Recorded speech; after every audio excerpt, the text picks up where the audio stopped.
mérité à la PFR. Ah ben vous l'avez. Okay. L'Association pour la protection du patrimoine funéraire de Roquebrune.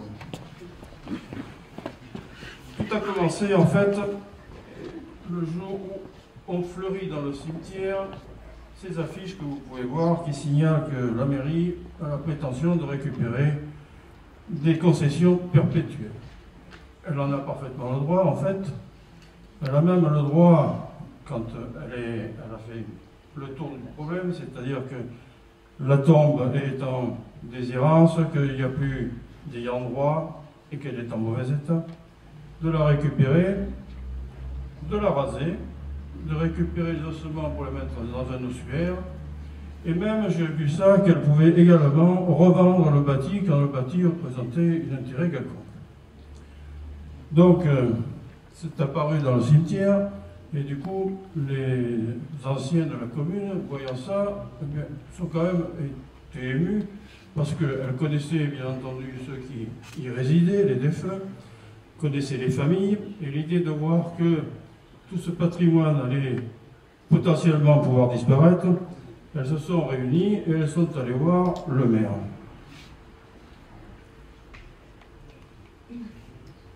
Je parle de concession perpétuelle.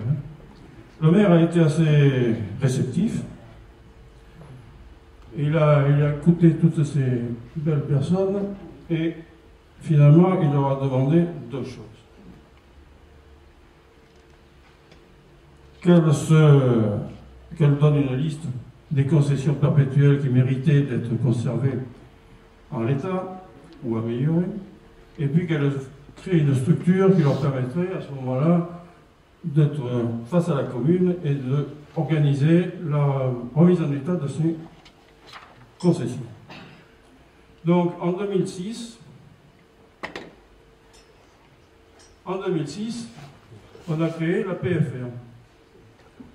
Donc l'objet était bien ça, et on a communiqué la liste de la mairie à la mairie et la liste des tombeaux qui méritaient, à notre sens, d'être préservés.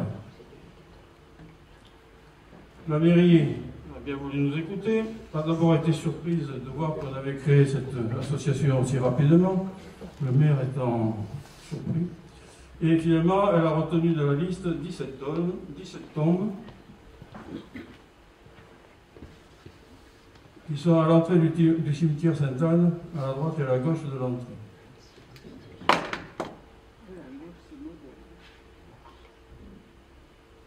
Donc, on s'est organisé de la façon suivante. Il y a eu la création d'une convention entre la mairie et la PFR pour une dizaine d'années. Et donc, on a pu lancer la réflexion des 17 tombes qui avaient été sélectionnés. Ce qui se passe, c'est que la PFR est chargée de faire les devis, de rechercher l'entreprise qui va réparer les tombes. On envoie le devis à la mairie, qui nous accorde une subvention. On réalise les travaux. Et à la fin, la mairie plus la PFR recette les travaux sur les tombes. Donc, je vous ai donné le meilleur exemple, enfin le plus frappant, la tombe de l'ange, qui était dans un état que vous voyez là, avec la petite étiquette qui signalait que la mairie risquait de la récupérer. Et on en a fait ça. Alors là, vous pouvez faire waouh! D'habitude, c'est ce que fait le public quand on montre ça. Bon, en réalité, celle-là, il y a eu un effort de fait particulier parce qu'elle représentait une architecture symbolique intéressante. Autrement, les autres ont été restaurés de façon simple parce qu'on n'investit pas des grosses sommes puisque chaque tombe, en gros, la remise en état coûte 1300 balles à la mairie. Donc le bilan, au bout de 9 années, on en a fait 14 sur les 17 qui étaient sélectionnés pour un budget de 1 324 € par an. Donc, le travail se va comme il faut, la convention va s'arrêter l'année prochaine, il nous reste 3 tombes à faire, la mairie va sûrement nous donner la subvention correspondant aux 3 devis qu'on a déjà, et donc l'affaire devrait avancer. Donc, rapidement, en fait, il est apparu que refaire les bâtis, c'était intéressant, Mais ce qui était surtout intéressant, c'est qu'on puisse se souvenir des gens qui y étaient, des familles et de l'histoire. Donc, un deuxième volet de l'activité de la PFR, ça a été de rédiger des documents où on regroupait toute cette affaire. Alors, ça a été proposé à la mairie, qui l'a aussi accepté, et qui a accepté donc de nous accorder les subventions permettant d'éditer ces quatre œuvres. Donc, on a fait 4 publications qui ont fait 477 pages. Je les ai là, mais enfin, bon, c'est des bouquins, ça vous parlera pas, et ça a fait un budget moyen de 2520 par publication. Donc, il y a eu première publication, ça a été les chroniques de Saint-Gandhi, les tombes racontent Roquebrune. Une deuxième publication, ça a été nos maires et leur gestion. Après, il y a eu 2 revues, 2 tomes de Roquebrune hier et aujourd'hui, qui ont été aussi édités. Vous pouvez trouver ces revues à la bibliothèque, à la Maison du Patrimoine ou au comité des sites, pour ceux que ça pourrait intéresser. Bon, nous arrivons doucement à la fin de la convention, et donc il va falloir soit en refaire une autre, et il faudra de nouveau choisir des tombes. Je vous rappelle qu'on ne choisit que les tombes qui sont des concessions perpétuelles, en déshérence. Les autres, ils ont théoriquement des familles qui doivent s'en occuper, donc c'est pas dans notre périmètre.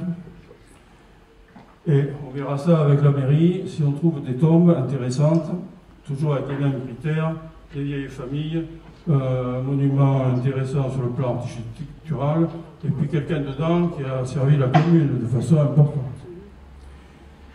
D'autres villes de la CAS commencent à s'intéresser. On a vu Fréjus et surtout peut-être Saint-Raphaël. Alors leur démarche n'est pas tout à fait celle que l'on espérait, parce que Saint-Raphaël, par exemple, se lance dans un schéma touristico-mémoriel en espérant pouvoir, dans son cimetière, les anciens, avec quelques vieilles gloires du siècle passé, intéresser le monde à faire une promenade mémorielle dans son cimetière. Bon, Saint-Raphaël, c'est pas le Père Lachaise, quand même. Il faudrait revenir un peu sur terre. Mais enfin, les communes cherchent à essayer de faire quelque chose qui pourrait intéresser les gens à travers le patrimoine funéraire.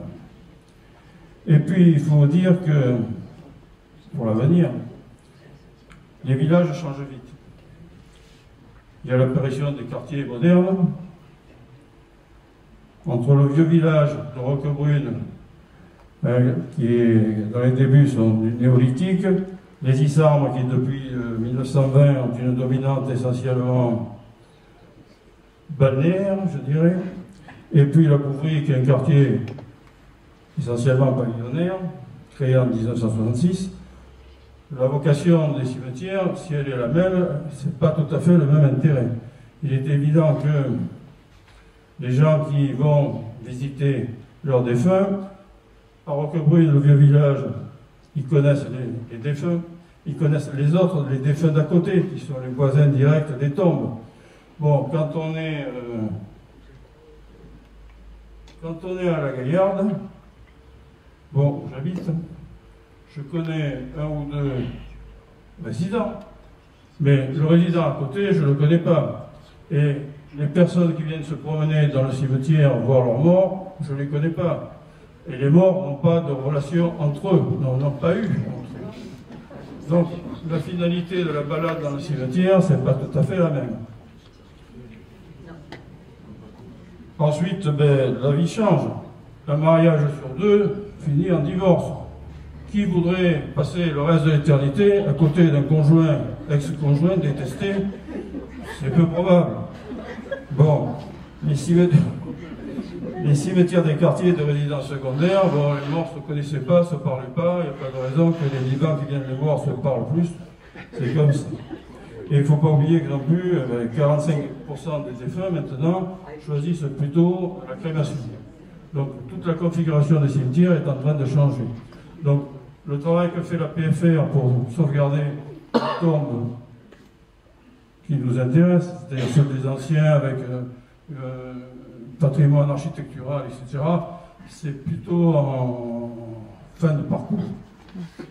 Voilà ce que je pouvais vous dire. Si vous avez tout compris, c'est que je me suis mal exprimé. Je vous souhaite une bonne après-midi.